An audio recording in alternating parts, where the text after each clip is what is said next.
Un cœur pur et une bonne conscience nous donneront hardiesse et liberté pour parler avec Dieu très librement à tout moment, n'importe où, pour n'importe quel besoin ou n'importe quelle raison. Maintenant, Dieu est plus réel pour moi que ma main. Je peux lui parler n'importe où, de jour ou de nuit, lui poser toutes mes questions, lui raconter mes problèmes, mes besoins, mes difficultés. Je sais qu'il me répondra. Supposons que j'ai la conscience mauvaise au point que je ne puisse pas prier. Quelquefois je dis quelque chose dans la colère et je suis tellement troublé que je ne peux plus parler à Dieu. Alors je me mets à genoux.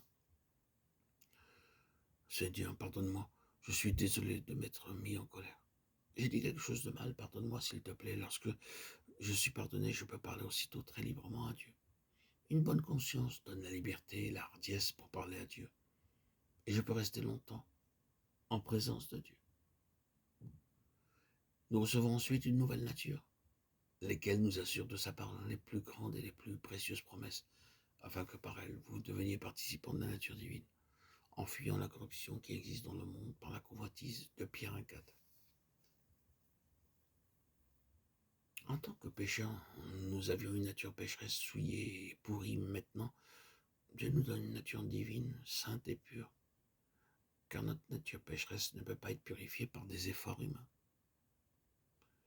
Il y avait un professeur à Londres qui pensait pouvoir changer la nature d'un porc. Il prit un jeune porc et le garda dans un endroit propre avec un sol en marbre. La lumière électrique, un ventilateur. Il avait entendu un serviteur donner au cochon un bain quotidien. Il fut donné au cochon un bain d'eau chaude chaque jour pendant 10 ans. Et il fut aussi poudré et peigné. Alors le professeur dit, maintenant, mon porc est transformé. Un jour, le cochon vit de l'eau sale, alors qu'il se promenait avec le professeur. Il s'y roula dedans et le professeur comprit que ses années de travail avaient été vaines. Vous ne pouvez pas changer la nature du cochon avec du savon, de l'eau chaude, de la poudre. Pareillement, personne ne peut changer la nature humaine par l'éducation, la culture ou la civilisation. Un homme peut être un docteur en théologie, en philosophie ou avoir un autre doctorat, mais cela ne changera pas sa nature. Le pécheur demeurera corrompu, comme la parole de Dieu le dit. Le cœur de l'homme est trompeur, notre nature est corrompue.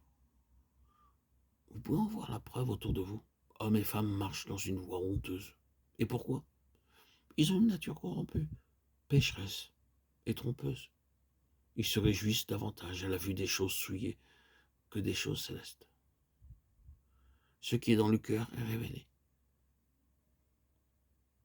Dans certains endroits, ceux qui sont à moitié nus sont appelés sauvages, tandis qu'en Occident, ceux qui sont à moitié nus sont dits civilisés.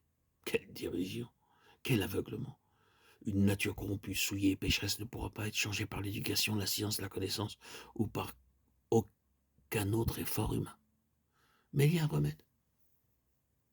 Nous devenons participants de la nature divine et il nous est donné la même nature que celle du Seigneur Jésus-Christ.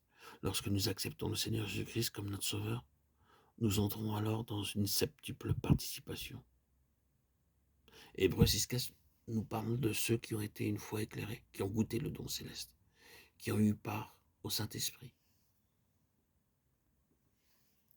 En acceptant le Seigneur Jésus-Christ comme notre Sauveur, nous sommes rendus participants du Saint-Esprit.